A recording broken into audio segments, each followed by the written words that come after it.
Нам провели экскурсию по городу Астана, потом мы поехали в Байконур. Там было очень интересно. Проводили по музеям, космодромам. Потом мы ехали в Туркестан. Очень много узнала о нашем Казахстане, очень много узнала о наших героях.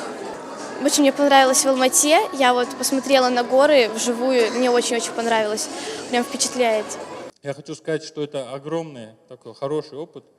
Посмотреть своими руками, потрогать. В Туркестане были, на Байконуре были. Я не был, честно, завидую, потому что всегда хотел посмотреть. С детства мечтал, но как-то не получалось.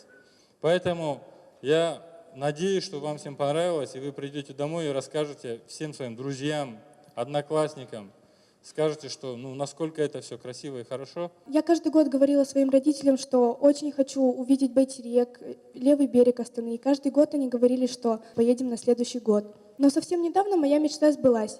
Я никогда не думала, что на время осенних каникул я получу в подарок поездку в Астану и в другие города Казахстана. Но самое главное, я была не одна. Нас было 120 детей со всего Казахстана. Я нашла себе очень много новых друзей, по которым буду скучать. Конечно, огромная благодарность это хотел бы выразить компании «Самрук-Казна» и хотел бы, чтобы этот проект развивался, чтобы еще больше детей участвовало и ездило по нашим городам в целях патриотизма, чтобы развивать наш патриотизм и дружбу между нами. В путешествии на поезде «Туган Елге Саяхат» самые большие впечатления я получила в городе Алматы. Но я бы побывала и в других городах. В Алматы очень много красивых мест. И одна из них – это парк великих 28 панфиловец. В школе учителя рассказывали об их подвигах. И сфотографироваться на фоне этого памятника я была просто обязана. В Алматы все люди практически улыбаются. Улыбаясь им в ответ, у тебя поднимается настроение до самых гор. Это приключение, которое останется на всю жизнь с самыми прекрасными воспоминаниями.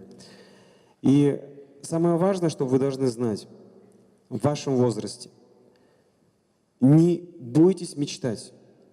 Никогда не бойтесь мечтать. Не бойтесь ошибаться на пути к вашей мечте. Идите вперед, и вы всего достигнете.